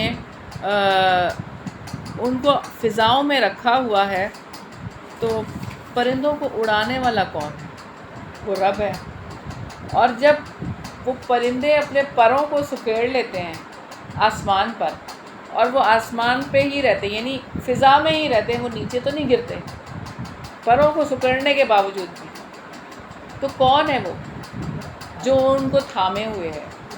تو جب میرے حالات ایسے ہوں جہاں سے مجھے کوئی چیز سمجھ نہ آ رہی ہو اور بس ایسے لگے کہ اب گری کہ جب گری، تو کون تھامے گا؟ اللہ تعالیٰ۔ اور اللہ تعالیٰ نے تمہارے گھروں کو تمہارے لیے رہنے کی جگہ بنا دیا، اور اس نے چوپایوں کی کھالوں سے تمہارے لیے ایسے گھر بنائے جنہیں تم اپنے سفر کے دن اور اپنے قیام کے دن ہلکا پاتے ہو، اور ان کی اون سے اور ان کے ریشم سے اور ان کے بالوں سے گھر کا سامان اور ایک وقت تک فائدے کی چیزیں بنائیں۔ اصل میں گھر بنانے کا اصل جو مقصد ہے وہ قلب اور ذہن کا سکون ہے۔ اسی لیے انسان بھی اور سب لوگ گھر بناتے ہیں۔ اور یہاں پہ جن چیزوں کی استعمال کی بات اللہ تعالیٰ نے کی ہے، یہ وہ چیزیں ہیں جن کی صنعت و حرفت سے انسان اللہ تعالیٰ کے حکم سے فائدے اٹھاتے ہیں۔ اور اللہ تعالیٰ نے جن چیزوں کو پیدا کیا ہے ان کے سائے بھی اور تمہارے لیے بنائے ہیں، اور پہاڑوں میں تمہارے لیے چھپنے کی جگہ بنائیں، اور تمہارے لیے قمیضیں بنائیں جو تمہیں گرمی سے بچاتی ہیں، اور ایسی قمیضیں بھی جو تمہیں جنگ میں بچاتی ہیں۔ اس طرح اللہ تعالیٰ تم پر اپنی نعمت کی تکمیل کرتا ہے تاکہ تم فرمانبردار بن جاؤ۔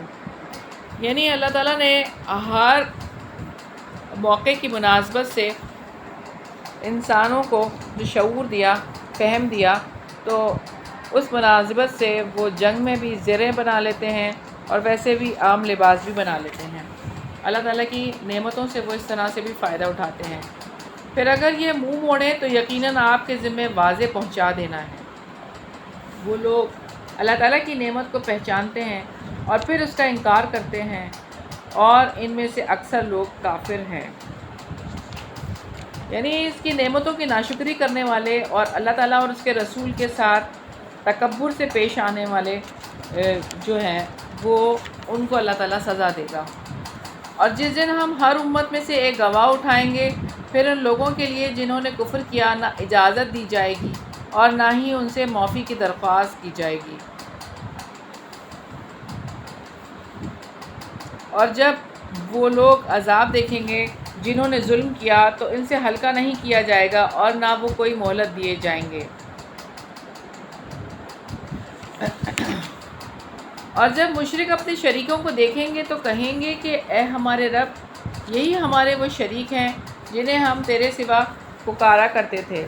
چنانچہ وہ شریک یہ بات ان پر ہی ڈال دیں گے کہ بلا شبہ تم جھوٹے ہو، اور وہ اللہ تعالیٰ کے سامنے اس دن فرما بردار ہونا پیش کریں گے، اور وہ سب ان سے کھو جائے گا جو وہ گھڑا کرتے تھے۔ جیسے کہ اللہ تعالیٰ نے سورہ قصص میں بھی فرمایا، اور ہم ہر امت میں سے ایک گواہ کھینچ لائیں گے، پھر ہم کہیں گے کہ اپنی دلیل لاؤ، تو وہ جان لیں گے کہ یقیناً حق اللہ تعالیٰ کے لیے ہے، اور وہ بھی ان سے گم ہو جائے گا جو وہ گھڑا کرتے تھے۔ الذین کفروا وصدوا عن سبیل اللہ، جن لوگوں نے کفر کیا اور اللہ تعالیٰ کے راستے سے روکا، ہم ان کے عذاب پر عذاب کا اضافہ کریں گے، اور اس کے بدلے جو وہ فساد کیا کرتے تھے۔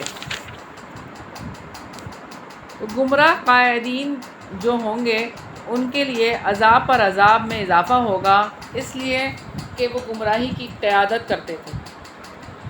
اور جس دن ہم ہر امت میں سے ہر ایک پر ایک گواہ انہی میں سے اٹھائیں گے، اور ان لوگوں پر آپ کو گواہ بنا کر لائیں گے، اور ہم نے یہ کتاب آپ پر نازل کی ہے جو کہ ہر چیز کا واضح بیان ہے، اور مسلمانوں کے لیے ہدایت، رحمت اور بشارت ہے۔ یعنی آپ صلی اللہ علیہ وسلم اپنی امت کی برائی اور بھلائی دونوں پر گواہ ہوں گے، اور ہر رسول اپنی امت پر گواہی دے گا، کیونکہ وہ اپنی امت کے بارے میں دوسروں کی نسبت زیادہ جانتا ہے۔ رکوع نمبر 19 ہے، ان اللہ یأمر بالعدل والاحسان وایتاء ذی القربى وینہی عن الفحشاء والمنکر والبغی یعظکم لعلکم تذکرون۔ یہ قرآن حکیم کی عظیم آیت ہے۔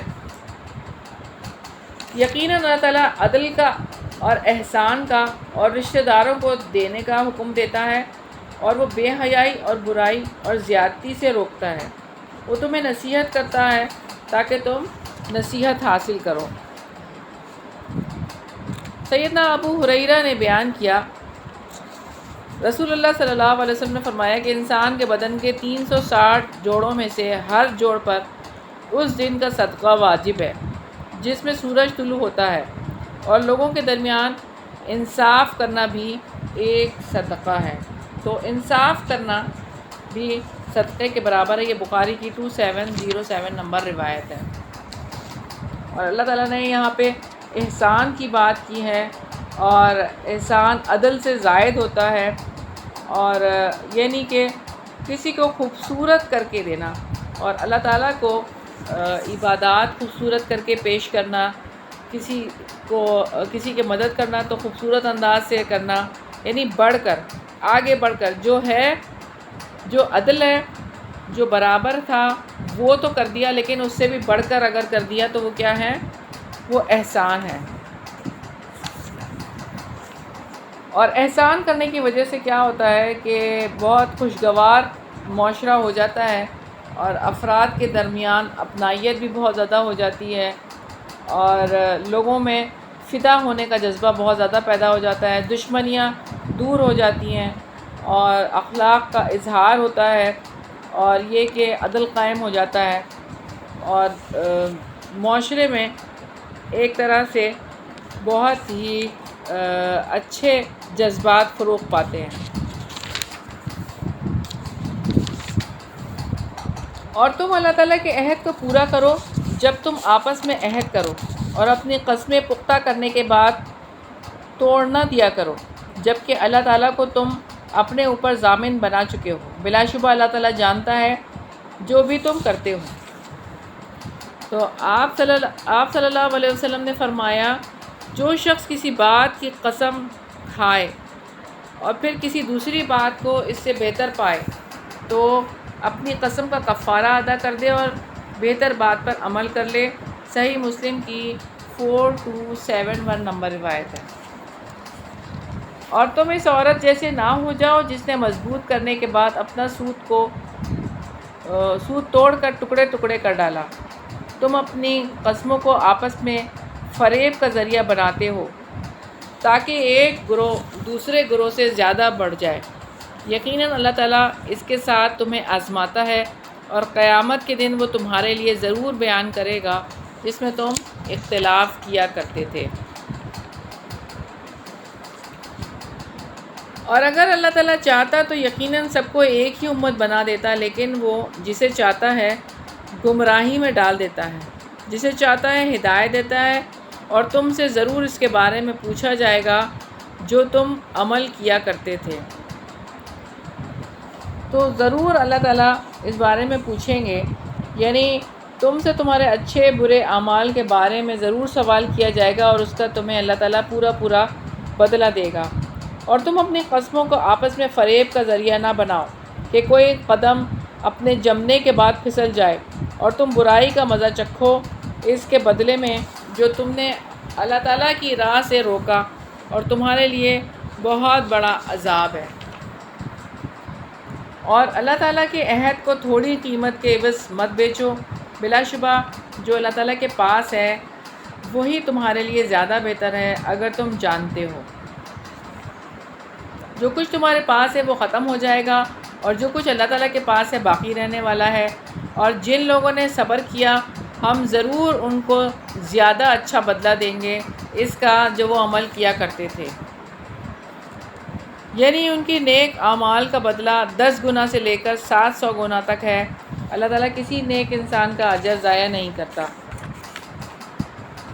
من عمل صالحا من ذکر او انثی وہو مؤمن،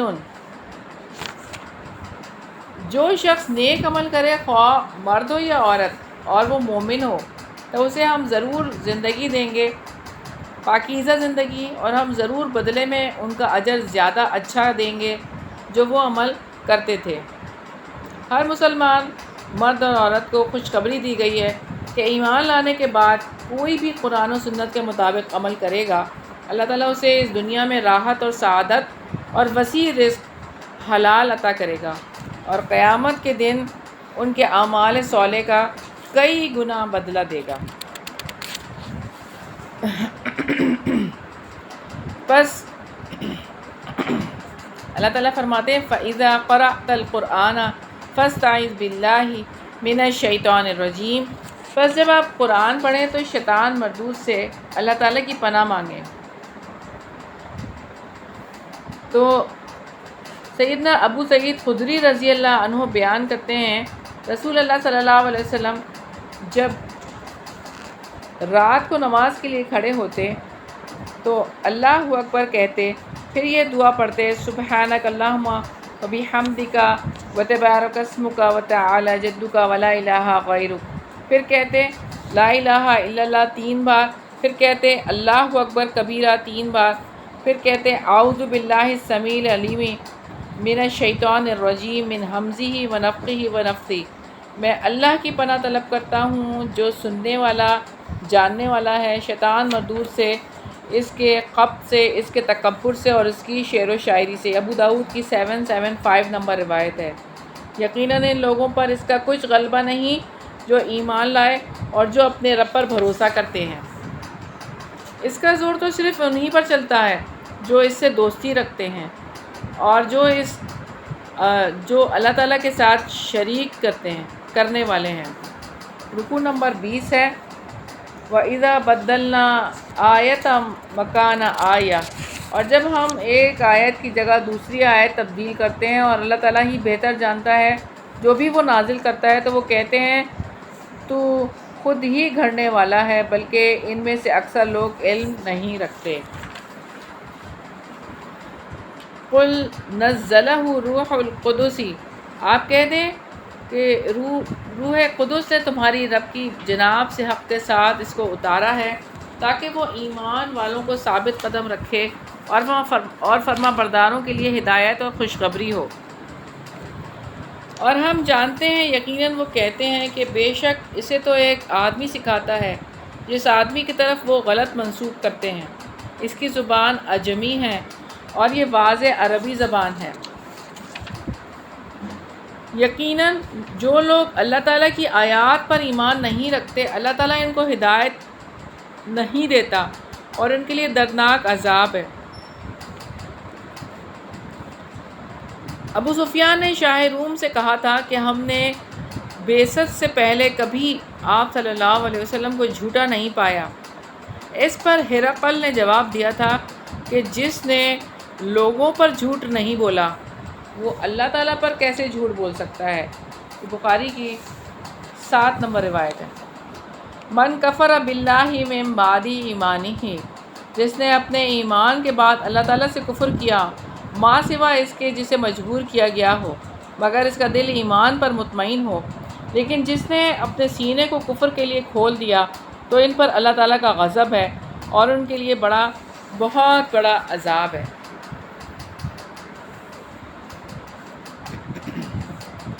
اس کی وجہ یہ ہے کہ بلا شبہ انہوں نے آخرت کے بدلے میں دنیا کی زندگی کو پسند کیا، اور بلا شبہ اللہ تعالیٰ کافر لوگوں کو ہدایت نہیں دیتا۔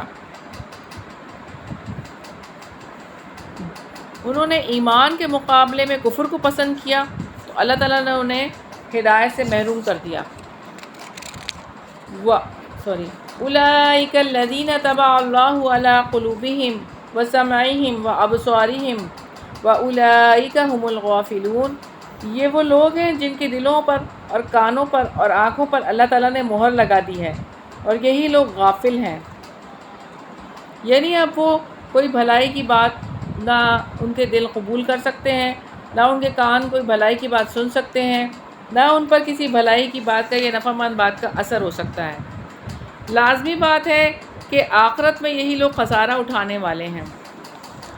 پھر یقیناً آپ کا رب ان لوگوں کے لیے جنہوں نے فتنے میں ڈالے جانے کے بعد ہجرت کی، پھر انہوں نے جہاد کیا اور صبر بھی کیا، بلا شبہ آپ کا رب اس کے بعد یقیناً بے حد بخشنے والا، نہایت رحم والا ہے۔ رکوع نمبر 21 ہے، جس دن ہر نفس اپنے بارے میں جھگڑا کرتا ہوا آئے گا اور ہر نفس کو جو اس نے کیا پورا بدلہ دیا جائے گا اور ان پر کچھ بھی ظلم نہیں کیا جائے گا۔ اور اللہ تعالیٰ نے ایک بستی کی مثال بیان کی جو پرامن اور مطمئن تھی، اس کا رزق وافر مقدار میں اس کے پاس ہر جگہ سے آ رہا تھا۔ پھر اس نے اللہ تعالیٰ کی نعمتوں کی ناشکری کی تو اللہ تعالیٰ نے بھی انہیں بھوک اور خوف کا لباس پہنا دیا، اس کے بدلے میں جو وہ کیا کرتے تھے۔ یہاں پہ اس سے مراد مکہ اور اس کے رہنے والے ہیں۔ اس بستی میں یعنی کہ اللہ تعالیٰ نے جیسے کہ مکہ امن کے گوشے میں سے تھا اور وہاں پہ بہت زیادہ امن تھا، کوئی کسی کو کچھ کہہ نہیں سکتا تھا، تو انہوں نے اللہ تعالیٰ کے جن انعامات کا انکار کیا، ان میں سب سے بڑی نعمت نبی پاک صلی اللہ علیہ وسلم کی بعثت تھی۔ وہ لوگ نبی پاک صلی اللہ علیہ وسلم کی امانت دیانت کو اچھی طرح جانتے تھے، مگر انہوں نے نہ مانا، اس طرح انہوں نے اللہ تعالیٰ کی نعمت کی بہت بڑی ناشکری کی۔ اور بلا شبہ یقیناً ان کے پاس انہی میں سے ایک رسول آ گیا تو انہوں نے اس کو جھٹلا دیا، تو عذاب نے انہیں اس حال میں پکڑ لیا کہ وہ ظالم تھے۔ تو نبی پاک صلی اللہ علیہ وسلم کو جب جھٹلایا تو عذاب نے ان کو پکڑ لیا۔ یہ ان کے برے اعمال، ان کے کفر اور ناشکری کی وجہ سے انہوں نے سرزد کیے۔ اور پھر اللہ تعالیٰ نے سورہ نحل میں بھی آیت نمبر 33 میں بھی فرمایا کہ نہیں وہ انتظار کر رہے سوائے اس کے کہ ان کے پاس فرشتے آئیں یا تیرے رب کا حکم آ جائے۔ فَكُلُوا مِمَّا رَزَقَكُمُ اللَّهُ حَلَالًا طَيِّبًا وَاشْكُرُوا نِعْمَتَ اللَّهِ إِن كُنتُمْ إِيَّاهُ تَعْبُدُونَ۔ سو کھاؤ اس میں سے جو اللہ تعالیٰ نے تمہیں حلال اور پاک رزق دیا ہے، اور تم اللہ تعالیٰ کی نعمت کا شکر ادا کرو اگر تم صرف اسی کی عبادت کرتے ہو۔ اللہ تعالیٰ نے اپنے بندوں کو حکم دیا ہے کہ وہ حلال اور طیب رزق کھائیں، اور اللہ تعالیٰ کے فضل و کرم سے جو انعامات اللہ تعالیٰ نے اپنے کیے ہیں اس کا فضل اور اس سب پر شکر ادا کریں اور صرف اسی کی عبادت کرتے رہیں۔ اس سے تم پر حرام کیا مردار اور خون اور سور کا گوشت اور وہ جس پر غیر اللہ کا نام پکارا جائے، بس جو شخص مجبور کر دیا جائے، بشرطے کہ نہ وہ سرکشی کرنے والا ہو اور نہ حد سے بڑھنے والا، تو یقیناً اللہ تعالیٰ بے حد بخشنے والا، نہایت رحم والا ہے۔ تو یہاں پہ ہم دیکھتے ہیں کہ اللہ تعالیٰ نے حرام چیزوں کی وضاحت کر دی ہے جو کہ 4 ہیں، باقی چیزیں ساری حلال ہیں۔ اور جن کے متعلق تمہاری زبانیں جھوٹ گھڑتی ہیں ان کے بارے میں مت کہا کرو کہ یہ حلال ہے اور یہ حرام ہے، کہ تم اللہ تعالیٰ پر جھوٹ باندھو۔ یقیناً جو لوگ اللہ تعالیٰ پر جھوٹ باندھتے ہیں وہ کامیاب نہیں ہوں گے۔ اور ہم دیکھتے ہیں کہ اس حکم میں ہر بدعت آ گئی ہے جس کا شریعت میں کوئی عطا پتہ نہ ہو، اور اس میں محض رائے سے حرام کو حلال اور حلال کو حرام کرنا بھی شامل ہے۔ یہی مطلب ہے ان چیزوں کے بارے میں جو تمہاری زبانیں جھوٹ گھڑتی ہیں۔ پھر فرمایا متاع قلیل ولہم عذاب علیم، تھوڑا سا فائدہ ہے اور ان کے لیے بڑا دردناک عذاب ہے۔ اور جو لوگ یہودی بن گئے اور ان پر ہم نے وہ تمام چیزیں حرام کر دی تھیں جو ہم اس سے پہلے آپ کو بتا چکے ہیں، اور ہم نے ان پر ظلم نہیں کیا، لیکن وہ خود ہی اپنے اوپر ظلم کرتے تھے۔ جیسے کہ یہودیوں پر ان کی شریعت میں ہم دیکھتے ہیں کہ کچھ چیزیں اللہ تعالیٰ نے ان پر حرام کر دی تھیں، کیونکہ انہوں نے خود اپنے اوپر یہ کچھ ایسی پابندیاں لگا لی تھیں، تو اللہ تعالیٰ نے ان پہ وہ حرام ہی کر دی تھی۔ پھر یقیناً آپ کا رب ان کے لیے جنہوں نے جہالت کی وجہ سے برائی کا ارتکاب کیا، پھر اس کے بعد انہوں نے توبہ کی اور اپنی اصلاح کی، تو یقیناً آپ کا رب اس کے بعد بے حد بخشنے والا، نہایت رحم والا ہے۔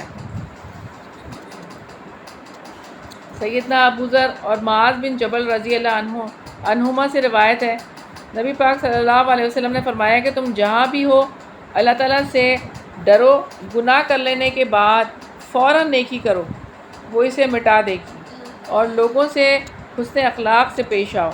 یہ سنن ترمذی کی 363 نمبر روایت ہے، اور یہ والیوم 1 ہے۔ رکوع نمبر 22 ہے، ان ابراہیم کان امۃ قانتا للہ حنیفا۔ یقیناً ابراہیم ایک امت تھے، اللہ تعالیٰ کے فرما بردار اور ایک طرف اللہ کی طرف ہو جانے والے، اور وہ مشرکوں میں سے نہ تھے۔ اللہ تعالیٰ نے یہاں پہ سیدنا ابراہیم علیہ السلام کو ایک امت قرار دیا ہے،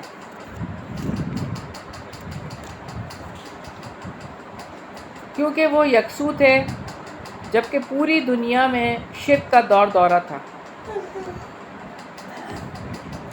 اور ہم دیکھتے ہیں کہ اللہ تعالیٰ نے انہیں ابراہیم اور خلیل اللہ بھی کہا ہے، اور ہدایت پانے والوں کے امام تھے، اس وجہ سے ان کو یہ خطاب دیے اللہ تعالیٰ نے۔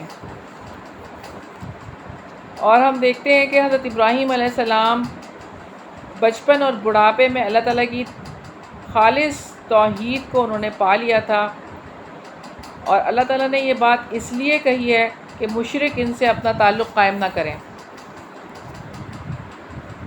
شاکرا لانعمی اجتباہ وہداہ الی صراط مستقیم۔ اللہ تعالیٰ کے انعامات کا شکر ادا کرنے والے تھے، اللہ تعالیٰ نے اسے منتخب کیا اور سیدھے راستے کی طرف اسے ہدایت دی۔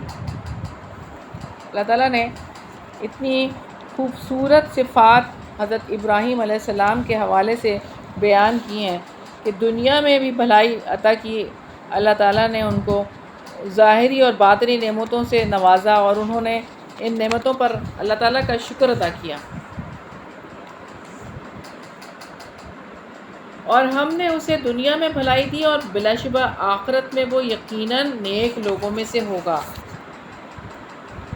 تو سیدنا ابراہیم علیہ السلام کے لیے جنہوں نے اللہ تعالیٰ نے یہ فرمایا کہ جنہوں نے عالی قدر و منزلت اور اللہ تعالیٰ کا قرب عظیم حاصل کیا، سب سے بڑی فضیلت یہ ہے کہ اللہ تبارک و تعالیٰ نے سید الورا اور کامل ترین ہستی نبی پاک صلی اللہ علیہ وسلم کی طرف وحی کی کہ وہ سیدنا ابراہیم علیہ السلام کی ملت کی اتباع کریں، آپ اور آپ کی امت ان کی پیروی کریں۔ ثم اوحینا الیک ان اتبع ملت ابراہیم حنیفا، پھر ہم نے آپ کی طرف وحی کی کہ آپ ابراہیم کی ملت کی پیروی کریں، جو ایک اللہ کی طرف ہو جانے والے تھے اور وہ مشرکوں میں سے نہ تھے۔ یقیناً ہفتے کا دن مقرر کیا گیا ان لوگوں پر جنہوں نے اس میں اختلاف کیا، اور یقیناً آپ کا رب قیامت کے دن ان سب باتوں میں ان کے درمیان فیصلہ فرمائے گا جن میں وہ اختلاف کیا کرتے تھے۔ جیسا کہ ہم پہلے بھی یہ واقعہ دیکھ چکے ہیں کہ سب کا قانون تھا، اور یہاں پر منع کیا گیا تھا کہ ہفتے کے دن کوئی شکار نہیں کرے گا، اور بنی اسرائیل کے ان لوگوں نے نافرمانی کی۔ ادعو الی سبیل ربک بالحکمۃ والموعظۃ الحسنہ وجادلہم باللتی ہی احسن ان ربک هو اعلم بمن ضل عن سبیلہ وهو اعلم بالمہتدین۔ اپنے رب کے راستے کی طرف حکمت اور عمدہ نصیحت کے ساتھ دعوت دیں، اور ان سے اس طریقے سے بحث کریں جو زیادہ اچھا ہو، یقیناً آپ کا رب ان کو زیادہ جانتا ہے، جو اس کے راستے سے بھٹک گئے ہیں، اور وہ ہدایت یافتہ لوگوں کو بھی خوب جانتا ہے۔ تمام مخلوق کو اللہ تعالیٰ جانتے ہیں، خواہ وہ مسلمان ہو یا کافر۔ آپ کی اپنے رب کے سیدھے راستے کی طرف دعوت علم نافع اور عمل صالح پر مشتمل ہونی چاہیے۔ چونکہ یہاں پہ حکمت کی بات ہے، اور حکمت کے ساتھ سے مراد یہ ہے کہ ہر ایک کو اس کے حال، اس کے فہم اور اس کے اندر جو قبولیت ہے اور اطاعت کا جو مادہ ہے اسی کے مطابق دعوت دینی چاہیے۔ سیدنا عبداللہ بن مسعود رضی اللہ عنہ نے بیان کیا کہ رسول اللہ صلی اللہ علیہ وسلم نے فرمایا، رشک بس دو آدمیوں پر ہی کیا جا سکتا ہے، ایک وہ شخص جسے اللہ تعالیٰ نے مال دیا اور پھر اس نے وہ حق کے راستے میں بے دریغ خرچ کیا، اور دوسرا وہ شخص جسے اللہ تعالیٰ نے حکمت دین کا علم دیا، قرآن و حدیث کا، اور وہ اس کے موافق فیصلے کرتا ہے۔ یہ صحیح بخاری کی 7141 نمبر روایت ہے۔ اور اگر تم بدلہ لو تو جتنی تمہارے ساتھ زیادتی کی گئی ہے اسی قدر بدلہ لو۔ اگر آپ صبر کریں تو یقیناً وہ صبر کرنے والوں کے لیے بہتر ہے۔ سیدنا ابو ہریرہ رضی اللہ عنہ سے روایت ہے کہ رسول اللہ صلی اللہ علیہ وسلم نے فرمایا کہ صدقہ مال میں کمی نہیں کرتا، اور بندے کے معاف کر دینے سے اللہ تعالیٰ اس کی عزت بڑھا دیتا ہے، اور جو آدمی بھی اللہ تعالیٰ کی رضا کے لیے عاجزی اختیار کرتا ہے اللہ تعالیٰ اس کا درجہ بلند فرما دیتا ہے۔ اور آپ صبر کریں، اور آپ کا صبر نہیں ہے مگر اللہ تعالیٰ کی توفیق سے، اور آپ ان پر غم نہ کریں اور نہ آپ تنگی میں ہوں اس سے جو وہ خفیہ تدبیریں کرتے ہیں۔ یقیناً اللہ تعالیٰ ان کے ساتھ ہے جو اس سے ڈر گئے، اور ان لوگوں کی جو نیکی کرنے والے ہیں۔ الحمدللہ 14واں پارہ مکمل ہوا۔ اللہ تعالیٰ سے دعا ہے کہ اللہ تعالیٰ ہماری خطاؤں کو اور ہماری کمیوں کو تاہیوں کو سے درگزر فرمائے، اور اس کا ہمیں سچا فہم عطا فرمائے۔ الحمدللہ الذی بنعمتہ تتم الصالحات۔ سبحانک اللہم و بحمدک، نشہد ان لا الہ الا انت، نستغفرک و نتوب الیک۔ السلام علیکم و رحمۃ اللہ وبرکاتہ۔